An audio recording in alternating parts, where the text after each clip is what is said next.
4. Was the law nailed to the cross? The big misunderstanding.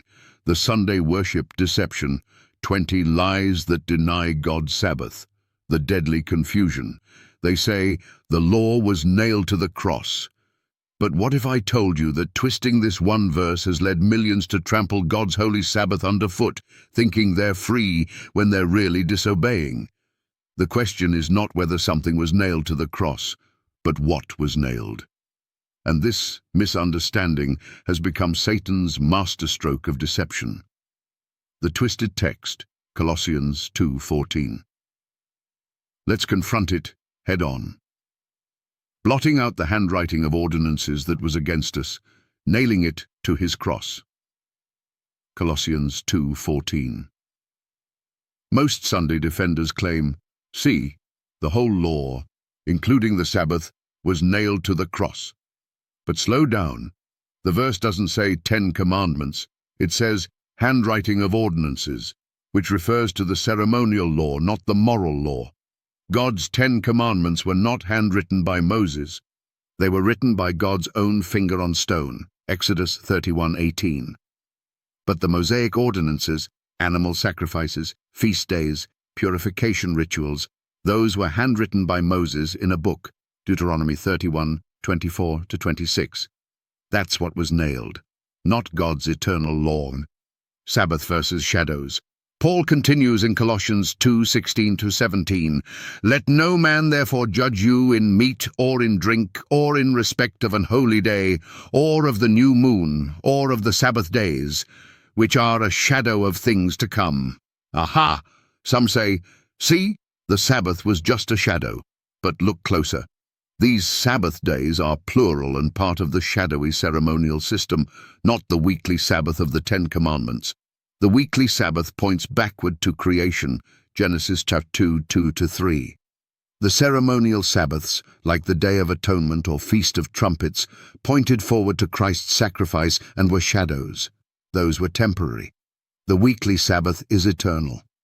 God's law is not against us. Paul says the ordinances were against us, but the 10 Commandments are never described that way. In fact, the law is holy, and the commandment holy, and just and good. Romans 7:12. For I delight in the law of God after the inward man. Romans 7:22. Would Paul delight in something he thought was nailed to the cross? Of course not. He preached it, lived it, and honored the Sabbath throughout his ministry.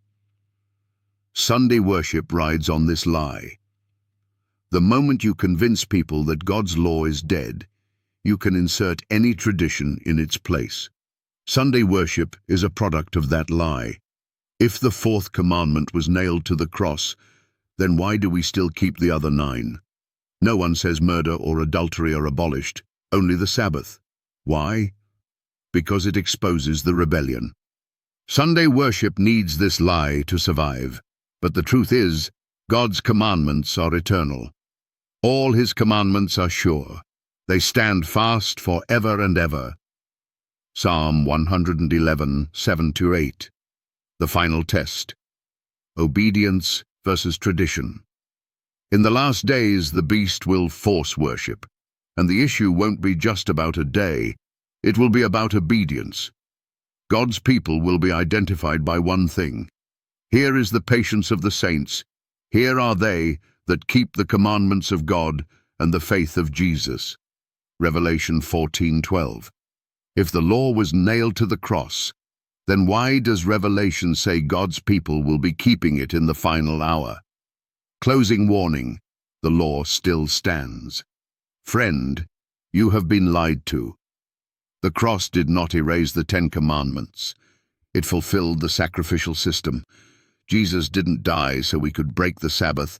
He died so we could be forgiven when we did, and empowered by grace to obey. Do not fall for the cheap gospel that trades obedience for tradition. The law is still in effect, and the Sabbath is still the sign. To reject it is to reject the authority of the one who gave it.